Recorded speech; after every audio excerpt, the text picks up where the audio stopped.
We're starting this list, NES 1989, with a game we've all played. Don't deny it. Sesame Street 1, 2, 3, that's right. You can't tell me you weren't at least curious to see what was going on with this game. The funny thing is, as far as graphics go, and like special effects, they're actually very, very good. This game was made by Rare, believe it or not. Now, this is going to be simple style games. This one here, 1, 2, 3, has two different games on here. There's one where you kind of create these magical shapes, which has almost nothing to do with numbers. And then Astro Grover is the counting one. It's the, like, how many are there, what's going on. Again, pretty decent graphics for a Sesame Street game, but, you know, came out early 1989, as well as Bomberman. And you'll see some dates down below. That's because sometimes a lot of these games came out first for the Famicom, and then later on they would come out for the NES. And Bomberman was a classic. This was before he was like that really cute version of Bomberman that we all see today. But still, it's Bomberman. It's a classic. This is the Bomberman I played. And I liked it. I liked it quite a bit. Star Soldier was an interesting one. Overhead shooter. I remember not liking it as much as I should have back then. I just thought it was kind of just an overhead shooter. I think I remember literally buying this at KB Toys and Hobby for like $19.99. So I was like, well, if it's a cheap game, it's got to be not the greatest game ever. So I felt that way. And it shouldn't feel that way, because it's actually a really great shooter. Well, Star Soldier came out early 1989, and it's still fun today. Oh boy, we finally get a WWF game. Now, I'm an old school wrestling fan. I mean, I was that perfect age demographic for that Hulkamania, 80s rock and wrestling and all that. So finally, a WWF licensed game that I can play at home. And it has guys like Bam Bam Bigelow, my favorite wrestler back then. Well, the game itself was really terrible. But it was the best thing we had going on. Well, what are you gonna do? Oh man, so much of us couldn't wait to play Friday the 13th. What's not to love about Friday the 13th? We get a horror-themed game for the NES. We get a horror-themed game where us as kids who are playing a video game that we weren't old enough to see in the movie theater. You know, when you think about it, the game itself didn't even have to have anything to do with the movie itself. It's almost like this game could have been something else, and then someone hacked it to be like, okay, hey, now it's Friday the 13th themed. Yeah, sure, whatever. And it's still pretty cool, though. I mean, I liked it all right. I spent more time exploring this game instead of actually trying to beat this game or play the game. I didn't really know what I was doing, especially when I first played it. Yeah, you get the lighter, you light the fireplaces, you get the clues, you get the weapons and stuff like that. You gotta beat Jason. Friday the 13th goes down as a classic. A lot of people remember it as an LJN game. This game was made by Atlas. It was just published by LJN. It's a classic. Tecmo Bowl. One of those games that's still, in my opinion, just as fun today as it was back in 1989. Tecmo Bowl was also the football game that even if you didn't care for football, you could still play this game and have a good time, because it was that quick arcade action style football game. In fact, I bet you there's a lot of people today who are football players today playing it for real life because they found a love for football playing Tecmo Bowl. I've gotta find one somewhere. Anyway, or actually they're probably retired by now, just how the age demographic works for professional players, but Tecmo Bowl's fantastic. Everyone always plays as the Raiders. Next time, just for fun, play as Miami. They have, like, their defense, they can slide tackle like 5 yards at a time. It's hilarious. Ultima Exodus. Now, the United States wasn't quite ready for RPGs yet. And me, who loved The Legend of Zelda, I was like, well, this could be a Legend of Zelda game, but then not quite. It's a little bit more strategy. I felt it played more like almost like a strategical board game or something. I'm not sure. They were fun to see. I did like the fact that you could attack literally anyone. It wasn't just like, I want to attack the enemy. No, you can attack townspeople if you want. Kung Fu Heroes is a game I am maniacally nostalgic for, if that makes sense. Is it the best game of all time? I'm not even going to talk about that. What I'm going to talk about is the fact that it sold cheap at KB Toys and Hobby. It was like $19.99. Holy moly, a game I can afford with my own money. So I bought this game, my next door neighbors bought this game, a bunch of my friends bought this game because it was a game that we could all buy. And 2 players simultaneous. I was always down for the couch co-op. I mean, of course it was couch co-op. They didn't have online modes yet back then. And it was all right. You just go around and you can, like, jump around or punch the guys and stuff like that and pick up items. And sometimes there's warp zones and stuff like that to help you proceed in the game. You know what's funny? I never beat this game. I'm gonna beat this game on Twitch sometime soon. Marble Madness, I was curious to see as well, because like in the arcade it uses a trackball. And then on this one you're using the D-pad. Well, it actually plays, I think, pretty well for an NES game. Now, I always use the NES Advantage, so with a joystick it worked out pretty well too. On a D-pad, it kind of hurts my thumb a little bit to play this game because of how momentum works, and you have to like pull back and stuff like that too. But Marble Madness, I thought it was great. I loved the animation. I loved seeing the different ways you could die in this game too. Shatter or be dissolved with acid and stuff like that. Marble Madness is a fun one. Ninja Gaiden, holy moly. This was the type of game when you play this game, you're like, okay, I want literally every other Nintendo game to play exactly like this game. I knew this game first in the arcade. This one is completely different than the arcade, and that's a good thing. The graphics are great, the play control's great, the music's fantastic. I love the mock Coca-Cola signs, that's great. Got the boss battle, so, you know, it felt like a little bit like Castlevania to me a little bit. I was a huge fan of Castlevania, of course. And then the fact that this game had cutscenes, I was like, this game's like a movie. This game, I mean, why do we not have a Ninja Gaiden movie, like live action film, or animated, or something? The Adventures of Lolo, I remember seeing photos of this in magazines. And of course, we didn't have the computers, we didn't have video gameplay of what it was supposed to be like. I remember seeing photos of this in magazines, trying to wrap my head around exactly like, what am I supposed to do, and why are there levels? Why is it so difficult? When you can just like, I'll just pick up those things and go out through the front door. Well, I didn't realize that there's so much more going on. You have to like block things in your way, and different enemies had different personality types and stuff like that. Adventures of Lolo quickly became a favorite puzzle-style game for me, especially after renting this. I rented this at Safeway. This is back when you could like rent video games at a grocery store. Man, those were the days. Anyway, Adventures of Lolo, a favorite of mine. Amagon is a game that I can't tell if I like this or not. Every time I play this game, I'm like, I don't know if I'm supposed to like this game. I think I like it. I mean, it's not the worst game, but it's not the best game. But it's not bad. It's not that bad, but it's not bad. I don't know. It's a run and jump and shoot the other guys. Very weird that one of your major power-ups is you turn into this huge Hulk-looking thing and you like just give everyone like European uppercuts. I don't know. This game's quirky. Later in 1989, we had Dr. Jekyll and Mr. Hyde. Now, I saw the graphics for this game. I didn't care about that, but the box art alone was like, ooh, creepy. Okay, I gotta check this game out. Still to this day, don't have a clue what I'm doing.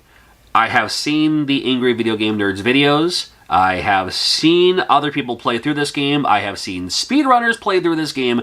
I've seen people stream this game on Twitch. I've seen people go through this game. I still don't know what's going on with this game. I kind of want to keep it that way. I think that's kind of fun. Fist of the North Star for the NES was my introduction to Fist of the North Star. I didn't see the anime yet.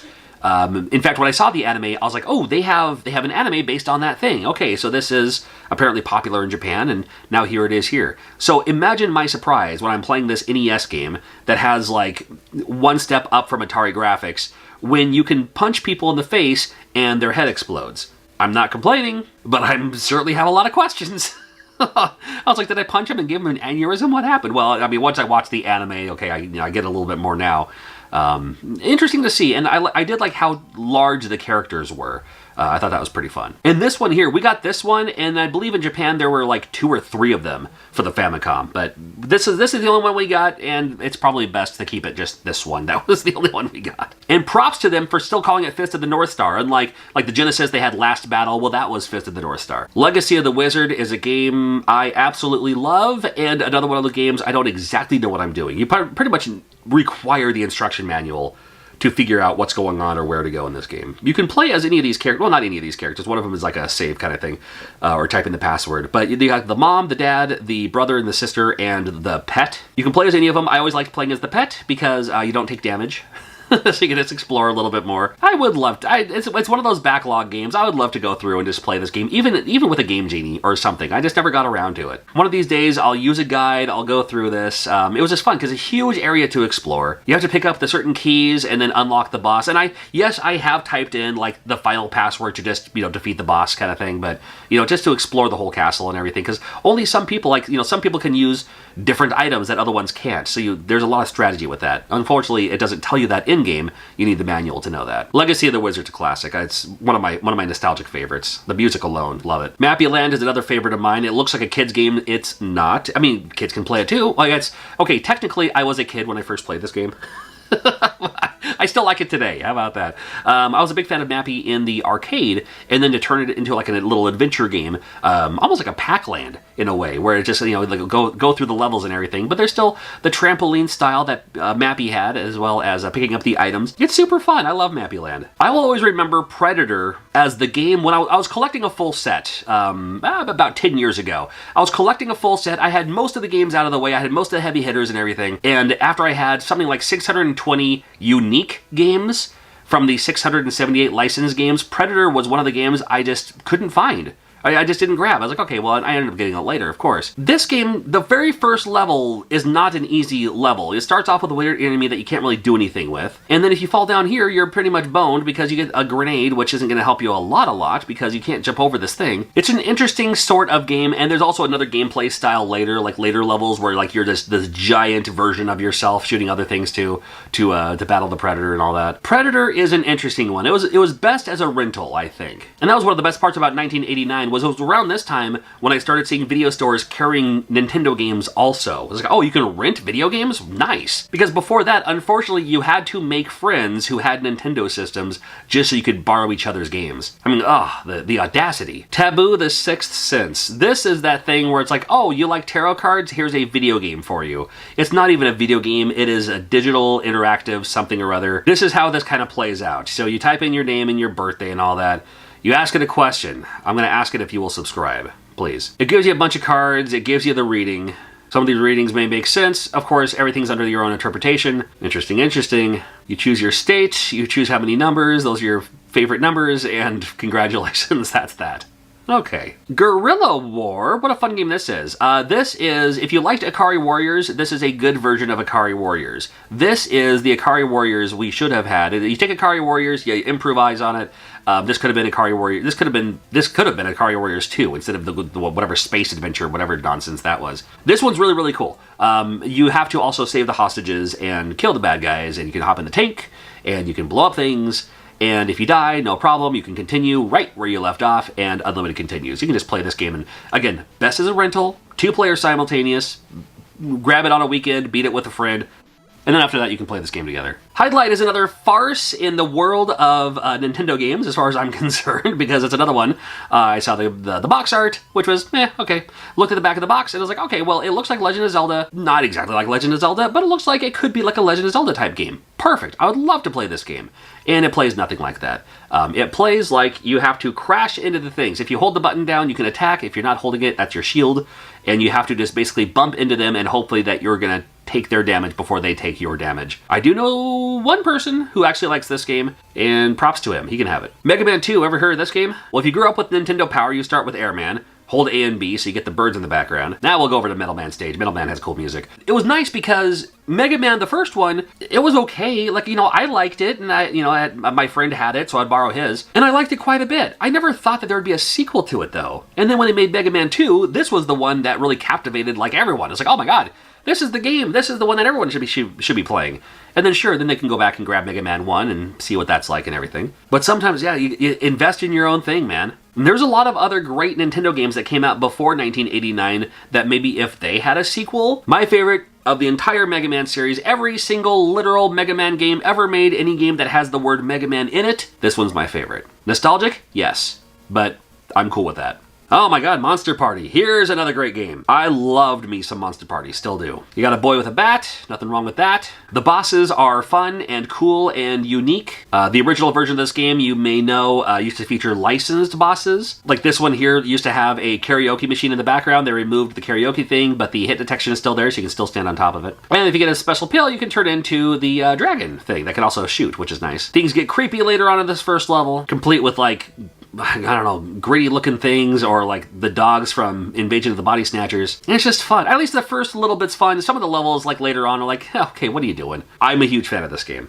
I'm glad it came out. Super Dodgeball, another game I can just pick up and just play all the way through it anytime. Still love this game. Loved it in the, I first saw this in the arcade, and then when it came out on the NES, I was like, okay, this is cool. This is basically the arcade version for the NES. I totally get it. The gimmick being you can also run first, and when you do that, your characters will have different special types of throws that they can do. But the opponents do also, so you gotta watch out for those. You can dodge them, you can, catch them in the air. It's pretty fun. There's also that bean battle mode or the bean, whatever that other one is, which is like basically just, like playground style. I don't know. That was kind of fun. Teenage Mutant Ninja Turtles, another game you had to get because you loved the Teenage Mutant Ninja Turtles. The unfortunate thing is this game came out right when the cartoon came out. And when the cartoon came out, It was the best thing going. So then you play the NES version and you're like, it's not exactly the cartoon, and some of the characters are different, and it's, you know, like everyone on the cover all is wearing red. It's not bad. It's kind of its own thing. Just like how the Teenage Mutant Ninja Turtles movie was kind of its own thing. You really wanted one based on the cartoon, because honestly, I have no idea how popular Teenage Mutant Ninja Turtles would have ever been if it wasn't for the cartoon. I don't think it would have been as popular as it is, that's for sure. And this game, notoriously hard. It is beatable. It is beatable. You can do it. It was a time before passwords, a time before saves. Oh yeah. Here, you say it. The Adventures of Bayou. Alright, fine. Good enough. This game could have been a lot better. The unfortunateness of when you hit them and then while they're still flashing so you can't attack them, they can attack you. Not fair. Not fair. So you spend most of your time just doing jump kicks everywhere, which takes forever. And you can get either items later on, like a gun, to shoot the other guys. I did like the fact that this game took place in the Bayou, has great music, great soundtrack. You can use the zapper in some of the games. There's like, you know, there's the action part, there's the driving part, there's a shooting part. That was a lot of fun. It's just, it's super hard on the US version just because of that hit detection thing with the enemies. I still like it though. Track and Field 2, now I was a big fan of Track and Field, but liked this one even more because it had so many more events you could participate in, including like fencing, which was cool. There's like, oh yeah, there's the running and jumping. Yeah, there's the, you know, the javelin throw and, you know, swimming and stuff like that too. And again, based on the Korean Olympics, they had like Taekwondo was one. Now this entire, they could have just made a whole Taekwondo video game. They could have just made a fighting game that was like this, and I would have been okay with that. And neat that they had a couple of two-player specific games too, like the Taekwondo. They even had arm wrestling. Arm wrestling was a two-player specific mode in this one. I don't know, I'm still a big fan of Track and Field 2. I like this one. Baseball Stars came out in '89, one of the best baseball games on the NES. Baseball games are traditionally pretty good. They're, as long as they have the same kind of setup, the same kind of controls, they're all pretty playable. And happy to see Baseball Stars. It was one of the better ones. Cobra Triangle is a fantastic game. I was a huge fan of Gradius, which I know you're like, well, that's two different games. But I like the idea that you could upgrade at your own pace. You upgraded the way you want it to be upgraded. Do you want to go faster? Do you need better aerial support? Or not aerial, what's that called? Missiles. Why is that aerial? If you want to go faster, if you want your shots to work better, if you need, you know, you upgrade yourself the way you want to be upgraded depending on how long you can last until you get your next upgrade. Cobra Triangle is wonderful, wonderful, wonderful. Still love that game today. And the different stages have different things you have to do, whether it be like, you know, race to the finish or put the bombs where they're supposed to go, stuff like that. Even has bosses later on, pretty cool. Strider, huge fan of Strider in the arcade. The NES version, completely different. This one is a little bit more not Metroid, well, a little Metroidvania-y. Kind of. Like, it's like if Metroidvania without all the go all the way over here, then go all the way over there, you just kind of go where you need to go by nature of, like, I'm going to this area first, and then that's going to be a level. I'm going to go to this area next, and then that's going to be a level. There's a lot going on with Strider. Hit detection sucks. The controls are a little wonky. The jumping is really wonky. But I still think it's a super fun game for what it is. Dragon Warrior was Nintendo's effort to say, look, we're going to start releasing RPGs, whether you like it or not. They love them in Japan. You haven't caught on yet. So we're going to shove this down your throat until you start liking RPGs. In fact, you know what? We'll even give you this one for free. I already had an existing Nintendo Power subscription at this time. That was one of those like sign-up bonuses. Like, hey, get a subscription to Nintendo Power, and by the way, we'll throw in a free copy of Dragon Warrior for the NES. I already had a subscription, and they still sent me one. So I don't know if it was just if I renewed it and that was part of it. I have no idea. But I know I got one, and you know what? I liked it okay. I liked it okay. The grind, I didn't care for so much. The adventuring, even the turn-based style, I'm not the biggest fan of, but it was okay with this one. Early RPG. How early? You have to use the door option to open a door. You have to use the stairs function to go down the stairs. Yeah, it's that primitive. So primitive, when you go to the shops to get antidotes in case you get poisoned, there are none, because you don't get poisoned in this game. That's how old school this is. But it started a whole journey of a lot of RPGs, and including the Dragon Warrior, became Dragon Quest. Now there you have it. Faxanadu is more my style of game. Faxanadu is the type of game that's like, yeah, this is exactly it. That Zelda 2 style, give me that 2D action, but a little bit of RPG elements where I can upgrade my character, get better swords, get better shields. That's the kind of game that I really gravitate towards. Just make it so like when I hit my button, I slash my own sword. You right? And Faxanadu, great graphics, great story, great soundtrack. This to me seemed like what Middle Ages dirty, grimy reality would be like, where people are just like, man, I don't know. That makes sense. Not Bugs Bunny's Crazy Castle. This is the Bugs Bunny's Crazy Castle. Why? It doesn't matter. It's another game I like quite a bit. I like little puzzle games like this. You can go like up and down the stairs, also up and down the background of the stairs to get you up to higher spots here. Collect all the carrots to move on through the stages here, and you have some items and some other things that you can eliminate the other enemies with. Famously, this game came out in Japan as a Roger Rabbit game. So in Japan, you play as Roger Rabbit with the weasels being the enemies, which is why you're like, why are there like 3 Sylvesters on screen? As well, because they had a bunch of weasels for Roger Rabbit. We only had the one on the NES, but the Game Boy version, there's like 3 on Game Boy, and then like on Game Boy Color, there's like Mickey Mouse versions or something like that. There's a lot of these on the Game Boy, but we just got the one for the NES. It's all right. The Adventures of Dino Ricky. Okay, well, we can do that for you. Hudson Soft, can't go wrong. It's a vertical shooter. You spin it wherever you want. It doesn't matter. It's a vertical shooter. It's a vertical shooter. You can pick up your upgrades. You can attack the other enemies. I will die more falling in the water than being hit by enemies and all that. It's certainly not the best game ever. I still check it out every once in a while. I love the fact that one of your weapon upgrades or one of your like special things is you turn all super buff and you just give everyone like these Ricky Choshu clotheslines. Is that where Dino Ricky comes from? Ricky Choshu? I don't know. I think I read that somewhere. You become this giant character, and then your weapon is literally other versions of you flying out in random directions. It's so silly. Air Fortress, man, listen, I love me some Air Fortress. Starts off with a vertical shooter. You collect just some extra upgrades and items that you might need for the Air Fortress itself, and once you're in the Air Fortress itself, you're on a way to destroy the core, and you do that by you can float around a little bit. You have weapons, you have these bombs that'll help you out a little better. Not a whole lot of like puzzle element and not a whole lot of Metroidvania E2. This first stage, a lot easier. The later stages are much larger, much bigger and everything. You find the core, you blow it up, you move on from there. I do love me some Air Fortress, came out '89. This game, however, was a game I think a lot of us wanted to play, and then, sorry we did.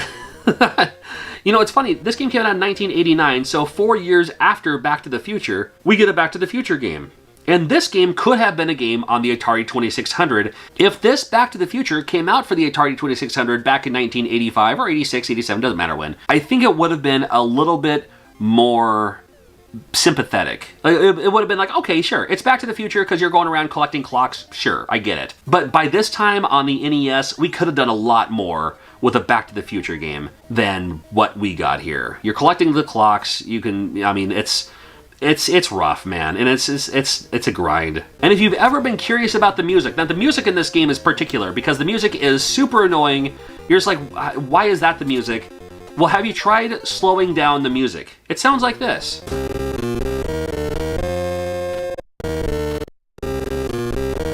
A little bit more like Huey Lewis in the News, right? All right. Castle Quest. This is another one of those games, especially 1989 NES, where it seems like we're going backwards and forwards. It's like we're advancing with all these great new games coming out, but then sometimes they'll release a game in '89 that's based on a game that came out in 1984 or 1985 or something like that. This is one of those games. Nothing wrong with that, you know. DuckTales is another one of those games that you're just like, you know what?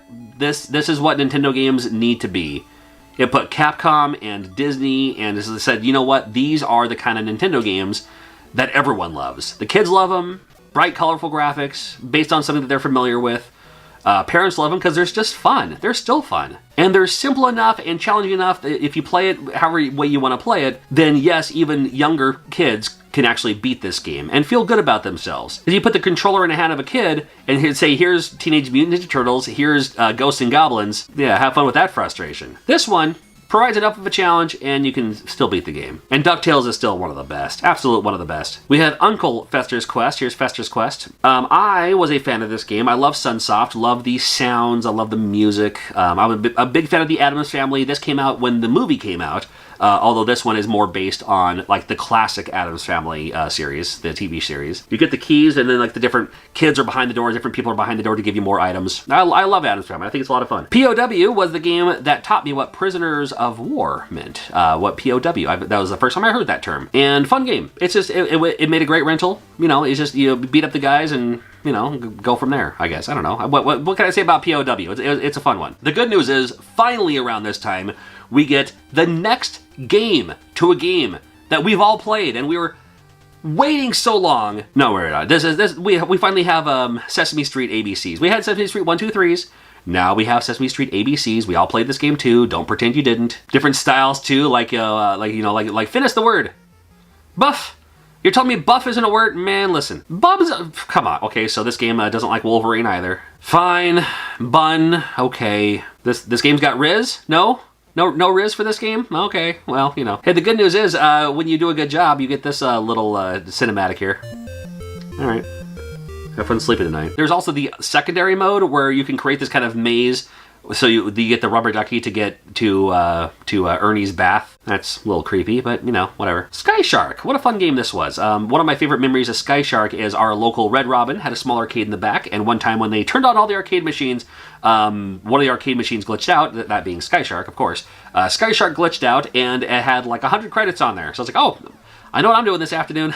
So I didn't realize it was that way until like I went to Red Robin like later that afternoon for some reason. I honestly didn't even eat there. I usually just went there to play arcade games and then turn around and leave. But when I saw all those credits on Sky Shark, I was like, well, here we go. So then me and then later on a couple of other people, a couple of kids my age showed up, and then we all just kind of took turns. And the NES version actually plays pretty well. I'm a big fan of this one. Who Framed Roger Rabbit? Hey, we got it now for the NES. A lot of people have a lot of different opinions on this game. My opinion is I love this game. I personally like this game quite a bit. I like the fact that you can like have a huge overworld map. I thought that was like super awesome. The different buildings, I know they all look the same, but you just have to check them out. And sometimes you can get items. Sometimes you can you have to explore the things. You're looking for the pieces of the deed or the note or whatever that thing's called. But you get the items by talking to people. They'll tell you if there's something in that building or not, and you can use those things for whatever you need to use those things for.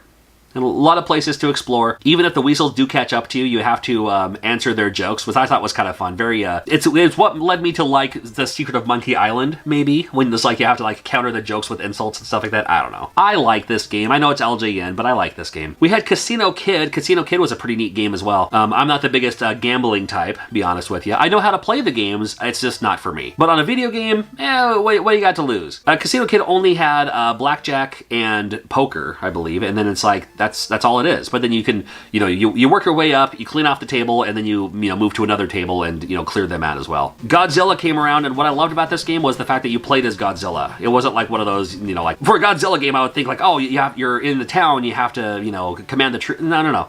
You play as Godzilla, and that's the best part. It's very monotonous. It's a lot of the same type of stage, whipping your tail, kicking, punching, using your radiation breath and all that. You can also play as Mothra as well. If you, I didn't like the fact that you had to play as Mothra too. I wish you could have just played as Godzilla or Mothra and then beat the games that way. But the fact that you have to play as both of them per stage, whatever. Giant boss battles as well. That's always fun. Yeah, it was all right. I like this game. Ghostbusters 2. We're in the wrong game. Hey, this looks like a kid's game. You imbeciles. Nah, it's the Three Stooges. Another one of those games I believe came out for the computer first of some sort. I don't know if it was Commodore 64. I couldn't tell you, but I loved it. I like this game quite a bit. I like any game that had multiple gameplay values to it. So like different little mini games and stuff like that. It was almost like the WarioWare of its time, where you just, depending on what you land on, you have to do that task and hopefully build up enough money to save the orphanage. Classic. And this sound. There we go. Twin Eagle, 2-player on this one from Romstar. Great shooter here from Romstar here. Twin Eagle. It's just by looking at this for 2 seconds, you can already tell what kind of game it is. How about 720? Love this one in the arcade. The NES one, a little bit rough, in my opinion. A little bit harder in the NES version, but I still had to check it out because it's 720, and there's only a handful of games that feature skateboarding in them, so you always got to support those whenever you can. 1989 was when Tetris was released, and good for Tetris being released. This was the Tetris that started them all. A lot of people love the Game Boy version. Of course, the Tengen version had the 2-player mode, so a lot of people are like, oh, I got the Tengen version before they pulled it off shelves. I remember seeing the Tengen version on store shelves and telling my mom, hey, that's what I want for Christmas. And then Christmas rolls around, and of course they pulled all those off the shelves already. But I got this one. I got the NES one, and you know what? This NES one is super nostalgic for me. It's the one that people still play for tournaments and all that. It's the perfect game. And then every once in a while we'll get a game like Dig Dug 2, just out of nowhere. And it's like, oh, I remember Dig Dug. And like this many years later, there's now a Dig Dug 2? Okay, well, it plays a little bit different too. You're overground this time instead of underground. But this digging is you can saw off parts of the island, and you can still inflate the enemies too. It's a fun game. It's pretty decent. I've beaten it once. like way back then. I was a huge fan of Wizards and Warriors, so when a sequel came out, I was really excited for it. This one plays a lot the same. The story, the action, no, I'm just kidding. I just go straight to the gambling. No, I told you how much I'm not a gambler. I'm not. I just like that when you don't have any money, you go back in there, they kick you out. I like that it played like the original Wizards and Warriors, but still had that little bit of extra element to make it just a little bit new. So they had the magical element on here. It's pretty rough collecting the magic enough to defeat the bosses in each stage. But I did like how you can upgrade your sword, upgrade your shield, upgrade your armor. The animation in this game is fantastic. Absolutely love it. Kings of the Beach is the volleyball game that I think a lot of people played. You wouldn't think much of a volleyball game as a video game, really. I mean, it's not one of the major ones. It's not football, it's not baseball, it's not basketball. But this game plays really, really well. I liked the fact, and I mean, and because the computer kind of controls you a little bit for you, but sometimes it'll put you right where you're supposed to be, and then you hopefully just have to hit your button on time, whether it's like a bump, set, spike, whatever the case may be. I'm a huge fan of Kings of the Beach. Love this game. I still play it every once in a while. It's fun. A lot of us wanted to check out Knight Rider as well, because like Knight Rider, you know, a huge TV show. This is now a few years later, comes out for the NES. It's like, well, I want to drive as Kit. It's the coolest thing ever. And here it is, driving. You can shoot. You can jump to an extent. Yeah, Knight Rider, cool. We had RoboCop in '89. RoboCop, one of the better arcade games. I loved it in the arcade. The NES version, different from that one. The arcade one was Data East. The NES one was Ocean. And it wasn't a terrible game, believe it or not. This game was actually pretty cool.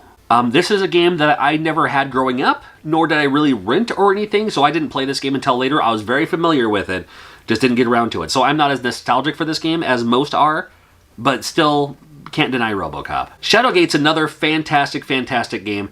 Came from the computers first, and then translated, I think, extremely well to the NES. My first instance of Shadowgate, the first time I ever heard of this game, was a friend of mine was telling me at school that he rented this game, and told me that, you know, like the text was very graphic. It was like you plunge the sword into your thing, and that this happened, and all that. It's like, you know, this, you know, it was just glorifying how wordy it was. And I was just like, I need to see this game for myself before before anything else. And when I did, I was like, oh, I get it. Okay, cool. Yeah, and I still, to this day, absolutely love this game. And for my friend, I'm going to eliminate myself here, and we'll see what it says. You try to pass the slime, but it engulfs your body, dissolving it in seconds. You die instantly. No pain, no nothing. You were slimed. Oh, how cool is that? And you get the Grim Reaper, which is always cool, too. Silent Service, I'm sick of hearing about it. I love this game. I see it for conventions, $1.50, you know, please take it. I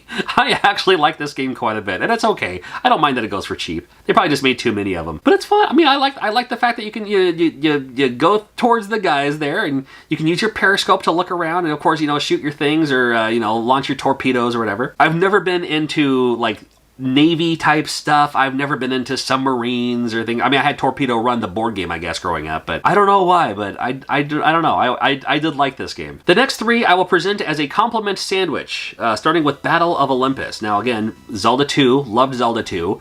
You mix that with Greek mythology, love Greek mythology, you get Battle of Olympus. What a great game. What a great idea. I do like this game. It's a whole lot of olive grinding. There's no, if you know the game, then you know what I'm talking about, but I think it's cool. I like this one. We do have Marvel's Uncanny X-Men. Sure. Boy, this is a game that we all couldn't wait to play, and then we couldn't wait to not play it. This game came out right around when there was an animated X-Men feature, Pride of the X-Men or whatever. It was one that had Kitty Pryde as the new student, and had Toad and stuff like that. Remember that one? It was like an old the old cartoon. And I don't know if they were trying for like, hey, we're going to bring X-Men to the public here by doing a video game and doing a cartoon. And I don't know. I honestly don't know. I don't know. The cartoon was great. This one, not so much. Willow then came out for the NES. Oh my god, I loved Willow. Willow, one of my favorite movies of all time. And then the NES version, again, exactly my favorite style of game for this time and for most time too. There's that overhead, you slash your own sword, you can get your upgrades, you can get magic, you can talk to people in the town and learn what's going on, you can do the dungeons or do the castles and, you know, go with the story here too. I loved how when enemies were on screen, everything started to become animated and all that. When you first start out, your sword, like, you're not as experienced with it, so you're pretty slow with it, but then the more you work it, the faster you get, the better you get and everything. Oh man, what a great game Willow is. It's been on my backlog to beat it again. It's been probably a good 25 years since I've played this from start to finish. I think it's time I need to do it again. Oh, 1989, I remember it well. It showed it was cool for even the common man to like comic book movies, and Batman being #1 of the box office. Your favorite cartoons were replaced with those dumb Ollie North trials. Lunchables made their debut. I still love these. And not only was the Sega Genesis released, but it was also the release of the original Game Boy. It is YouTube law that if you're talking about the Game Boy, you actually got to show one in a video. Imagine a time where Nintendo was your everything. It was your #1 passion project. It was your #1 hobby. It was the #1 thing you loved to do was to run home and play Nintendo. And now you have a Nintendo in your pocket. You could take it on road trips. If you're going on family vacations, you still have your escape. I loved my Game Boy so much. It didn't come without flaws. Of course, it had the battery life. The screen was only like a few colors to it. There was no backlighting at the time. But this to me was like the coolest invention ever when it first came out. Unfortunately, when it launched, it only had a few games in its initial year. Yeah, 1989 only saw 6 Game Boy releases. But don't skip ahead because you need to tell me which one was your favorite in the comments below. And make sure you're subscribed because we're doing more games and more consoles in more years in the future. And in the past, I guess.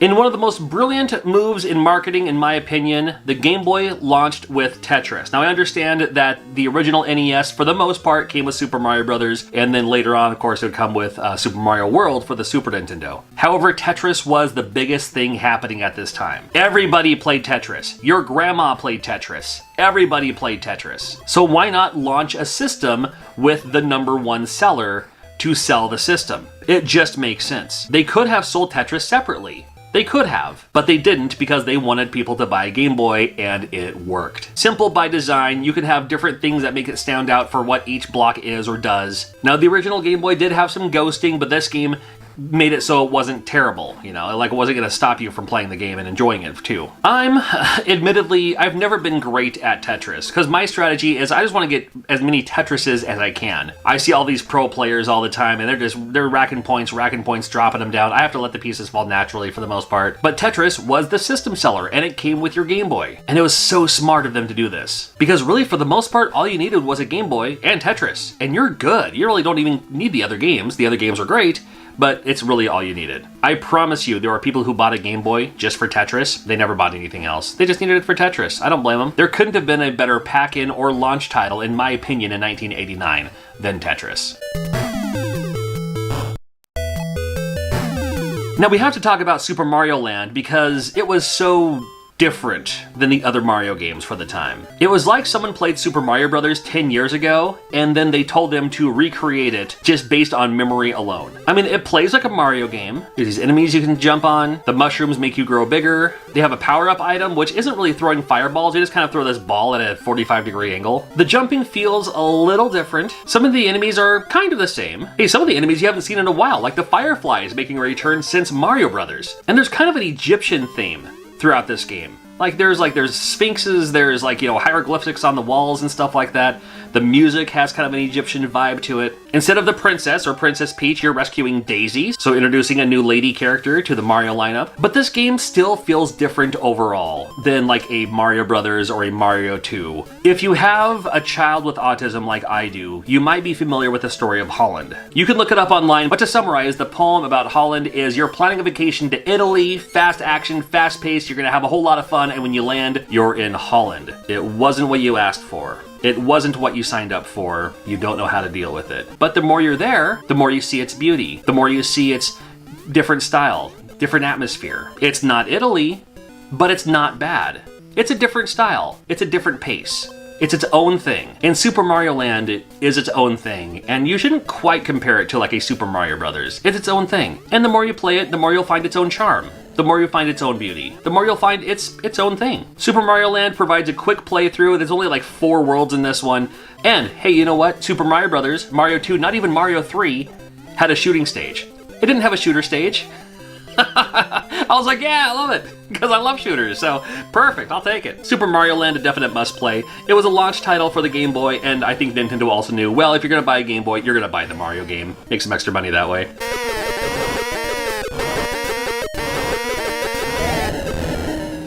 Alleyway up next, another game featuring Mario, kind of, because he's the guy who's controlling the little thing below.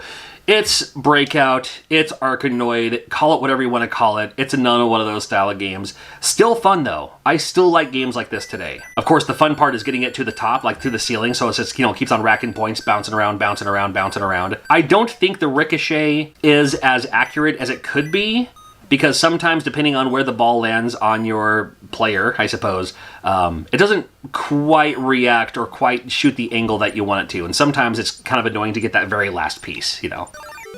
But this game also does feature a couple of gameplay elements that maybe some of the other Breakout type games didn't have. Now, of course, unlike Arkanoid, you're not getting lasers and stuff like that, but it's still kind of a fun, chill game and a perfect Game Boy introduction style game for something like Alleyway. It's great. There's a Castlevania game on Game Boy, a new Castlevania game called Castlevania Adventure. I'm in. Now this was super awesome because it looks like Castlevania. It feels like Castlevania. It even has new music, its own soundtrack. And if you love the Castlevania soundtrack, especially as much as I did, you're like, oh man, awesome. New music from Castlevania. They're not even like revamping the old songs. Well, there might be later on, I don't know. And still a little different from the other Castlevanias. Like, you do get your whip upgrades. That's a Castlevania tradition, right? You start out with your leather whip, and you get the chain whip. And then the next evolution from that is you get a whip that can actually kind of shoot a fireball or shoot a ball from its whip. Awesome. I love it. But until you take damage. And then Mario style, you lose an upgrade. Oh, then you have to find your upgrade again. Now, you do have a lifeline, just like the other Castlevania games, so you gotta love that. And even putting this game to that 4-color pixel vibe of what it can do for a Game Boy game, it worked out pretty well. Now, it's a little bit slower paced. It's a little bit slower moving than your traditional Castlevania games. That's not a bad thing. I never felt rushed playing this game. Castlevania isn't about rushing through the levels anyway. You're just making your way through. I mean, think about it. Like, whenever you go to the store, like if you're gonna walk down the street to the corner store, do you run? Probably not. You probably just mosey along, you walk, you know, you stroll. Do you run down there? Well, I mean, that's up to you. And again, with the ghosting that this game had, the tracers, the little blur effects, if things are moving too fast, well, if you slow down a little bit, it doesn't show up so bad. So I like the fact that they had that for this game, for Castlevania Adventure. Castlevania Adventure was the final game released for the Game Boy in 1989, and then moving on to 1990, a bunch more releases, but we'll talk about those in a future video. Even has your classic style Castlevania boss fights too. I love it.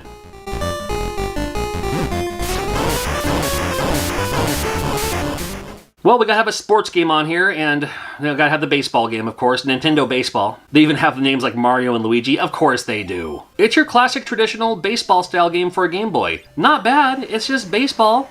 You know, but it's just like, you know, it's something else to play, something else fun to have. You know, there are some people who prefer sports games. I mean, you could get, like sports games especially, they're basically an unlimited supply of gameplay value. You can just play whatever you want. So if you love your baseball games, and baseball video games are usually never terrible, you know. I think they're okay, but, you know, it's just another baseball game. Nintendo Baseball came out for the Game Boy, it was one of the launch titles, and yeah, why not? Check out some baseball while you're at it. And then with another sports game, we have tennis. Yeah, the Japanese must love tennis or something like that. Tennis, I mean, it's pretty big in the United States. Serena Williams, best of all time, you can't go wrong. But when it comes to sports games, like, you know, you'd figure like a football game, or maybe like a basketball game. But no, we have baseball and we have tennis. A couple of polite games for you. This tennis game isn't actually that bad either, because this tennis game, I could actually maneuver a little bit better. I seem to hit the ball a little bit better. Of course, I always like the games where I'm better at than not. If there's a sports game and I suck at it, I hate it. I don't want to have anything to do with it. But this tennis game, it's pretty good. And I mean, come on, it's tennis. You've seen tennis before, it's tennis. It's not bad. 1989 was an awesome time to be alive. The girls were all wearing Electric Youth perfume. I was eating Batman cereal. We were still watching Saturday morning cartoons like Rude Dog and the Dweebs. Get rude. And later in the year of 1989, that's when the Sega Genesis was released. Now, I didn't have one yet, but my friend did. And I remember when it came out, I was such a Nintendo fanboy, I almost felt like I was betraying Nintendo by wanting to get a Sega Genesis. But of course, later on you realize, well, yeah, you can have both. There's nothing wrong with that. However, I don't think any other game system in history has had such a great lineup of launch titles as the Sega Genesis did for its time. So looking at a few of those and some of the other games that would come out later in the year, here are the games you were playing if you purchased a Sega Genesis back in 1989. Before Sonic the Hedgehog, we had Altered Beast as the pack-in game. Rise from your grave. And, I mean, why not? It utilizes all three buttons with a jump, a punch, and a kick. 2 players simultaneous on this one, taking advantage of both controllers. Super fun game in the arcade, so now you have that arcade experience right at home with your Sega Genesis. Kind of an interesting title on this one too. When you pick up the orbs, you get stronger and stronger. Then after 3 orbs per level, you turn into a monster, a beast, an altered beast, if you will. And once you're the beast, then you can start, defeating the bosses and all that. That's how you're gonna win. There's a different beast on most stages, and if you don't get all your power-ups by the time you hit the boss just turns around and walks away. Doesn't even want to deal with you. You have to go back through and collect more orbs so you can get through and then fight the bosses on this one. A classic for sure, super nostalgic for Altered Beast. A little frustrating at times, but still pretty fun.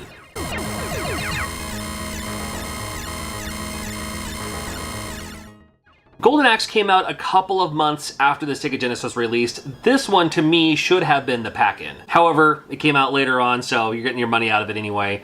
Golden Axe, one of my favorite arcade games for the time for sure. 3 characters you can choose from. They're all kind of play about the same anyway. Now, with their own strengths and weaknesses all the same. The game loves to troll ya. If you have 2 characters on screen, they will find a way to get on both sides of you, which is almost why you need to play this game as a 2-player game. It is 2 players simultaneous, and gotta love that. I love the fact that it also features magic that you can use. You can actually launch magic, and however much magic you collect, that's how powerful your magic is going to be. It also features little animals you can ride too. I mean, there's dragons later on as well, but it's kind of a fun idea that you can, pick these guys up and use them to your advantage. I still love playing Golden Axe today. Love this game so much, and definitely hate, it came out in 1989 for the Sega Genesis. It's a must-have for sure.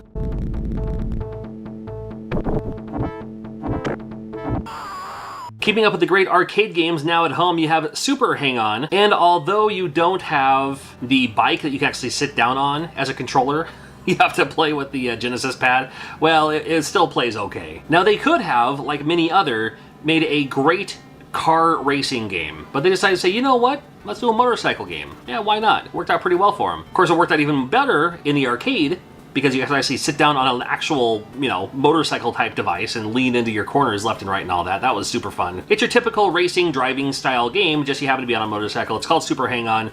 Yeah, sure.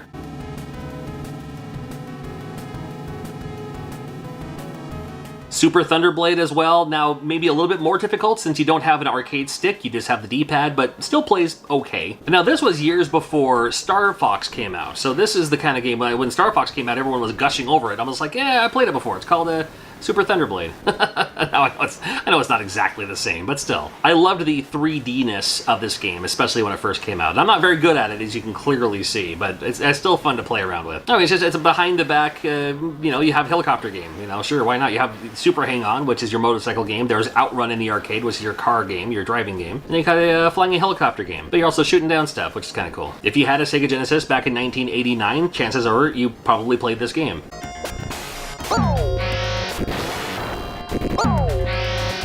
You also probably played Space Harrier 2. Now, Space Harrier in the arcade, absolutely love it. In Space Harrier 2, I mean, the frame rate is a little off for me on this one, but I still find this game a lot of fun. I mean, to me, the first Space Harrier, man, you can't top that. It's just, it is what it is, and I hate to say that phrase, but it really is. That's the game. That's Space Harrier. Space Harrier 2, well, looks cool. The music's a little different. Still plays the same. Again, I wish you could overclock it or something with the frame rates to make it a little bit more smooth, but I still had a ton of fun playing Space Harrier 2 on my Sega Genesis.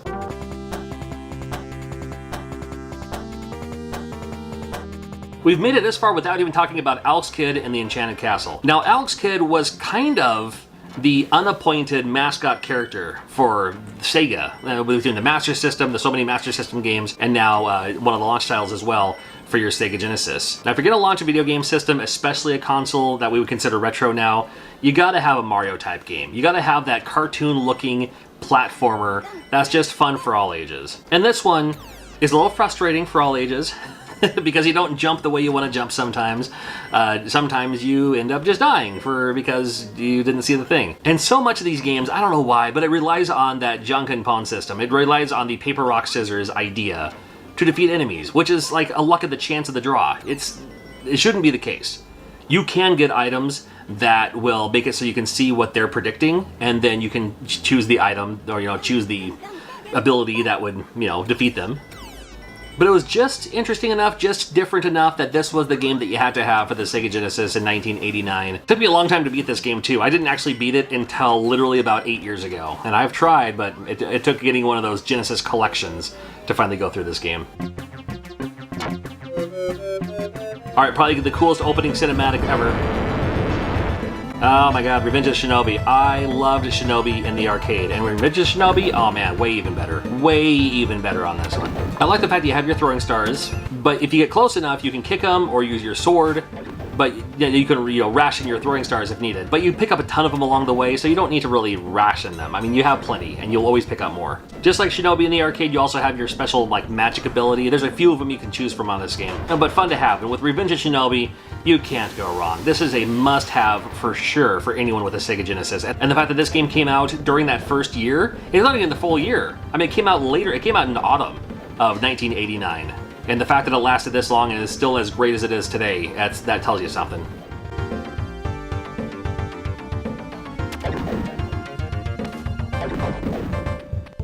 A game, admittedly, I don't see a whole lot of people talk about. Rambo III was one of the first year games for the Sega Genesis, and it's pretty decent. It's pretty fun. It's that top-down overview, shooting the enemies. You have your couple of little upgrades too. You have a knife if you want to use that to get close enough, but you also have your exploding bow and arrows. You even have bombs you can use. I do like how sometimes it goes like this behind the back view where you're like defeating like this helicopter, for instance, and that's, it just gives you a little bit of a variety of gameplay.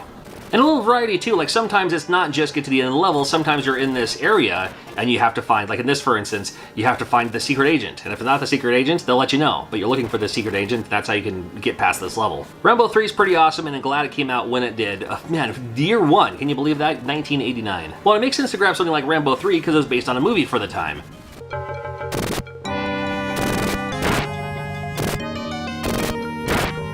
Then you have games like Mystic Defender for the Sega Genesis, 1989. It's not based on a license, it's not based on an arcade game that I know of. So here in America, you're just like, well, it looks pretty cool. And when you pick it up, you'll learn quickly that, yes, it's actually very cool. I mean, they could have reduced everything down and maybe put it on a Tengen cart for the NES, but it still wouldn't feel the same as Mystic Defender does for the Sega Genesis. Just there's everything about this, and you can actually get your weapon upgrades too to get better type of weapons and stuff like that. I mean, sure, it's basically just beat the horde. Just there's so many enemies coming at you, you gotta defeat them before they defeat you. Got some pretty creative bosses in this game too. It scrolls left and right and up and down. It has that weird kind of spooky, ghostly element to it. I mean, some of these enemies remind me of like the parade scene from Paprika. If you know what I'm talking about. It's always fun to see what kind of enemies are going to pop up next in this game. That's super fun. I love this one.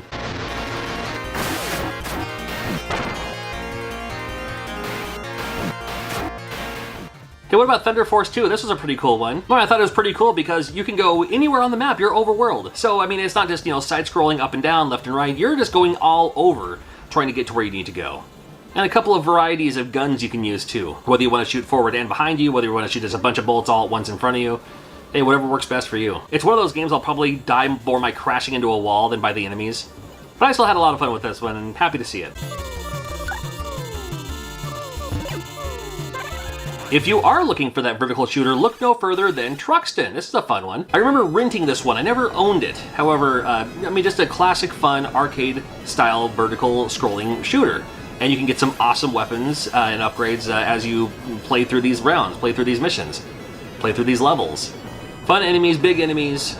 It's a classic. A lot of people look out for this one. Harder to find if you're looking for a legit cart. Fortunately, our friends at Retrobit did make a re-release of this cart, so it might be a little bit easier for you to find if you're looking for a physical way to play this game. Retrobit may be the way to go, but if you can find one at a yard sale or pawn shop or something like that, man, definitely pick it up. I remember a time when some people were kind of clowning on Genesis for not having enough Capcom support. And Capcom made several games. I think they were more bugging about the fact that they didn't have a Mega Man or Street Fighter II yet, which did come out later. But Capcom had a ton of games for the Sega Genesis, including Ghouls and Ghosts. Now for me, as far as I'm concerned, Ghouls and Ghosts is superior to Ghosts and Goblins in literally every way. I know a lot of people love the original. A lot of people just like that's the first, but it's like no. Ghouls and Ghosts, that's the one to get. I liked Ghouls and Ghosts because it featured not only the wizard that would transform you depending on which level you were, if you had if you're armored or armorless or have your gold armor, but also it has the gold armor, which gives you whatever weapon you have, it gives it a special magical ability when you charge it up. And so hard to keep it because still with this game, like with Super Mario Brothers, when you get hit and you go all the way back down to Small Mario, this game you can have the gold armor, you get hit, and you lose everything. You gotta find your regular armor and then find the gold armor again. It's hard to keep up sometimes. So you just have to know the patterns and know when enemies are gonna come out so you can defeat them before they get you. As always with Ghosts and Goblins or Ghouls and Ghosts or any of these games, the bosses are always kind of fun. They're always kind of a little spooky, always a little creative. I like the fact they have big creative bosses. That's Capcom for you. I first played this in the arcade, and then when I played it on the Sega Genesis, I was like, oh, it's basically the same. Basically the same, and I'm okay with that. The arcade version of Ghosts and Goblins and the NES version of Ghosts and Goblins, not so similar. This one's pretty close.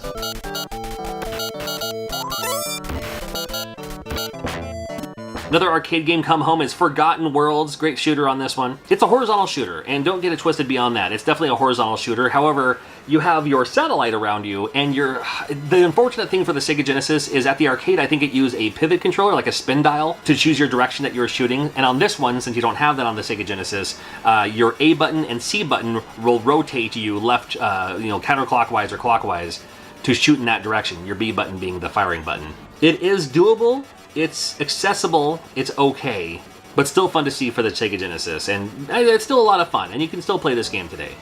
You don't have to rotate. You don't have to spin around. You can just shoot forward the entire time, and you probably get pretty far. Maybe even beat the game that way. I have to challenge myself with that. Forgotten Worlds is definitely worth checking out. Good old Capcom on the Sega Genesis. So was like 1989 the greatest year to be a gamer, or what? It was the year the Game Boy was released. It was the year the Sega Genesis was released. Nintendo had top-tier hits like DuckTales. Captain N the Game Master debuted on television. And along with all that, we get the TurboGrafx-16, which kind of came out of nowhere to me. With the TurboGrafx-16, I remember thinking, NEC? Who's NEC? Like the electronics guys? At least with Nintendo, you had like arcade games like Donkey Kong, things like that. Sega, of course, you had all the great Sega arcade games. And I didn't know anything about NEC, but I knew their games looked pretty cool, so I was interested in grabbing one, and I did. It had such a unique following. I was that kid in my school who had a TurboGrafx-16. And when the console wars was just starting to pick up, you had Nintendo versus Sega. It was like your Coke versus Pepsi, with TurboGrafx-16 being RC Cola. It has every right to play with the big boys, but maybe it just didn't have the most marketing, but the fans of it are super loyal fans. The TurboGrafx-16 had been out in Japan for 2 full years before we got it, so there was already a huge library of games just waiting to be ported over. And many of them didn't make it, but a lot of them did. And we've done several videos like this, so make sure you're subscribed so you don't miss the next one. The system only had 4 launch titles, but in this video we're going to cover all 4,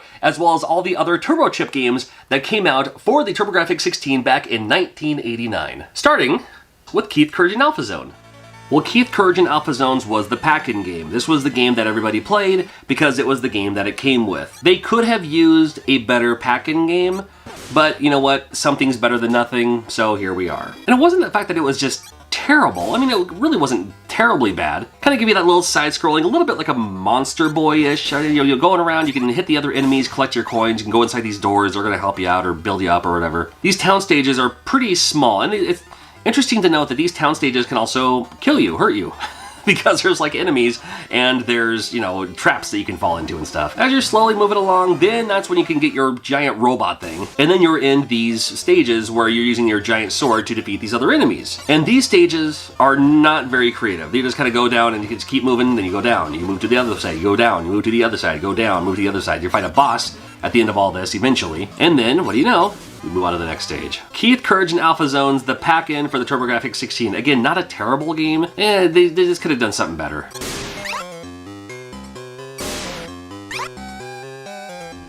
Alien Crush was another launch title. What a great pinball this is. Now, I do love me some video pinball.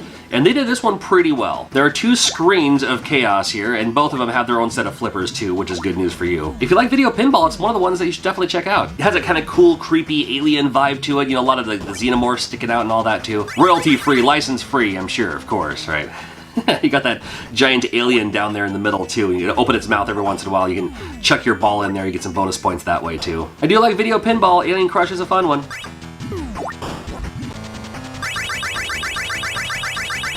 We have the Legendary Axe, and in my opinion, the Legendary Axe should have been the pack-in. This one reminds me a lot of Rastin, maybe more than anything else. I don't know, maybe it's just because like the vine climbing or something, I'm not sure. It's just, you can also build yourself up and build your power up and everything too, but pretty decent title too with the Legendary Axe. It's one of the original TurboGrafx-16 games. It's one that a lot of people still go back to, and for people who grew up with the TurboGrafx-16, it's one that a lot of them held as, one of the best ones on the system. I think it's okay. I don't know if it's one of the best ones, but I think it's worth checking out for sure. Especially if you're just getting into TurboGrafx-16, it's one to look out for.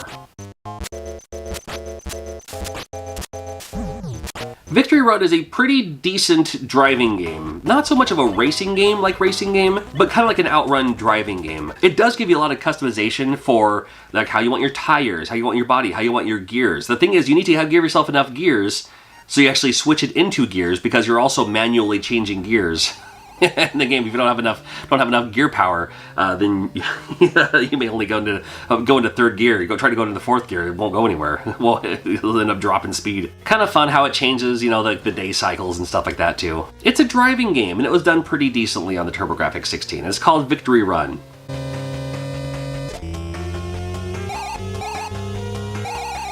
After launch, we had Blazing Lasers come out, and this one is one that most people hailed as probably the greatest shooter on the TurboGrafx-16. It's the one that most talk about for sure. It is your typical vertical shooter, but done very, very well. And TurboGrafx-16 did a lot of shooters very well. This game is fast-paced, it's fast action.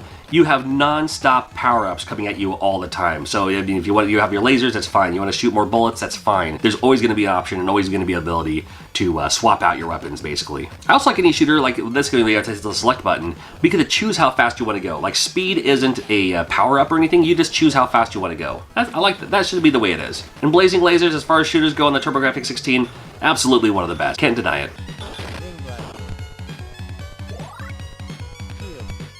And China Warrior for the TurboGrafx-16, it's one of the worst. It's, well, I shouldn't say that, but it just looks like somebody made this game with Macromedia Flash back in 2004. It's honestly not good. I mean, this is one of the games that came out even a couple years prior, so it really dates itself. Where it's like, hey, here's, 1989 video games. Yeah, I'm all about them. But then here's a game that came out, a couple years ago in Japan. And ported it over. Well, some kid's grandma got this for him for Christmas, and they had to act surprised, and I'm not sure. Look, big old boss fight. Look at this. Ah, he got me. All right, Dungeon Explorer, that can wash the taste out of our mouth. Dungeon Explorer is a really great game. It's the answer to Gauntlet. It's TurboGrafx-16's answer to Gauntlet, and they've had Dungeon Explorer for other consoles too. For some reason, I really associate this game as a TurboGrafx-16 game though. Lots of places to explore. You get to choose what guild you are, whatever what class you are, I guess you could call it. Super fun idea on this one. I do love me some Dungeon Explorer. Got the boss fights and everything. It might get a little confusing. It's the upstairs, the downstairs, wherever you going, what were you in the middle of doing, what's going on. When in doubt, grab some Dungeon Explorer. Super fun.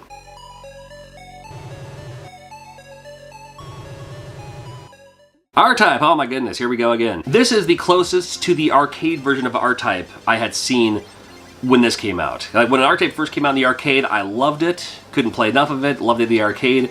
They had it for the Sega Master System. It was okay, but not great. It never came out for the NES, unfortunately, but it came out for the TurboGrafx-16, and this was, man, it may as well have been the arcade game to me. I loved it. I've never been good at it because it's a one-hit kill, and it just gets too hard for me.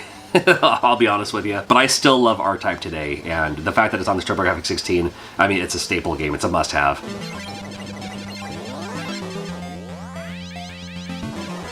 Vigilante available as well for the TurboGrafx-16. You ever play Kung Fu, like for the NES or even in the arcade? Remember Kung Fu?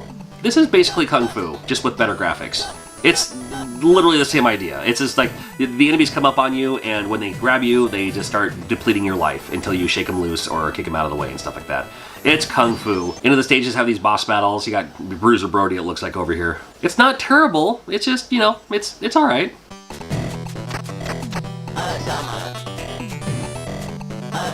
Fantasy Zone, we got a Sega game on the TurboGrafx-16. Now they had this for the Master System, they had it for the NES through Tengen, now they have it on the TurboGrafx-16 as well. Hey, why not? I love Fantasy Zone, it's a great game. If you've heard of it, but you're not really familiar with it, the whole level loops itself. But you have to find these little enemy bosses, like these enemy depots in a way, and destroy them, and by destroying them, that's when the boss will come out. But it's just cute, because I love how the colors look, I love how the music is, the enemies are pretty cute, as they can be. You defeat all the little enemy pods, and then you do a boss battle at the end too. You can also go into shop and use that money to buy upgrades and weapons and stuff like that. It's just a fun game. And on TurboGrafx-16, plays very, very well.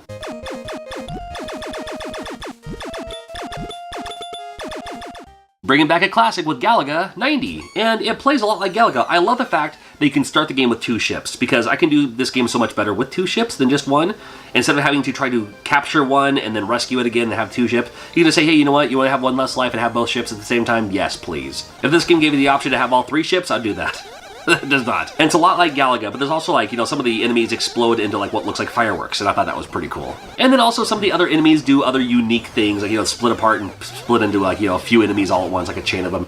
The other little things like that too, but it's still Galaga at the end of the day, and it's still a lot of fun, especially if you love Galaga.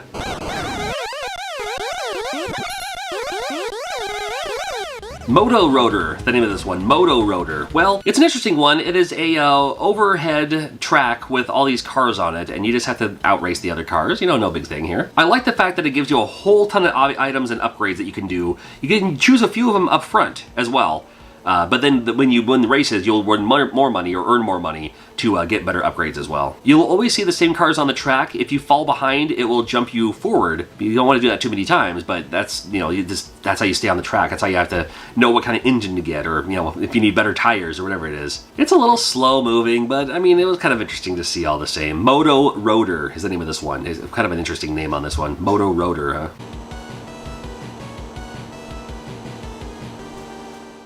Gotta have a golf game with Power Golf. If you like the golf games, it is your typical golf game. And I suck at golf games. And I especially suck at this golf game. Power Golf. Alright.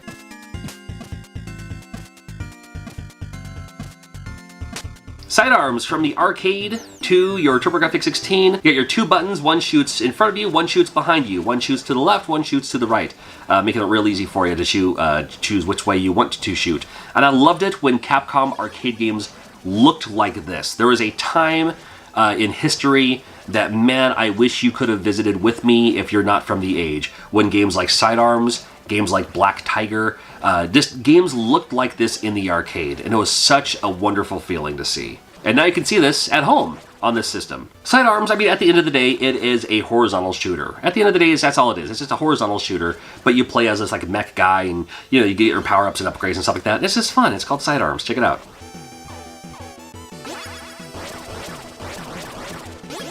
World-class baseball, do we gotta? Well, we have the unlicensed teams, and I'll give it to this game too. When you position yourself up to bat, you don't just kind of slide around. Your feet actually kind of pivot to where you're going to stand. So, those things. And then, at the end of the day, it is a baseball game. Baseball games can be fun. Nothing wrong with having a baseball game in the collection. So there you go. Decent baseball game. Did you know they made a tennis RPG? Now, hold on. First of all, World Court Tennis. You can play this game like a tennis game, and it's a decent tennis game. Gives you enough room to move around. You can toss the ball, you can lob the ball, whatever you want to do. You're playing tennis. The awesomeness to this game, though, was the fact that there was an RPG element to it, where you literally, the king tells you to go on a quest and all that, and you have your town. You can go inside these houses and talk to people, and they're going to give you the, you know, shops and everything, give you some clues, give you some tips, and you're on this epic quest to play some tennis, man. And every once in a while, you might go, oh, wait a minute, boss fight? Yep. Tennis fight. Here we go. And you start playing tennis. They made a tennis RPG. This is years before Golf Story. They made a tennis RPG on the TurboGrafx-16.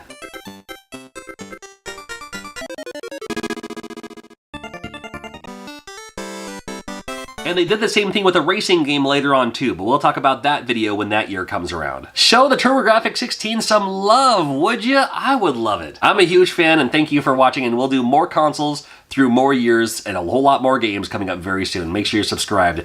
Got another video coming out real quick.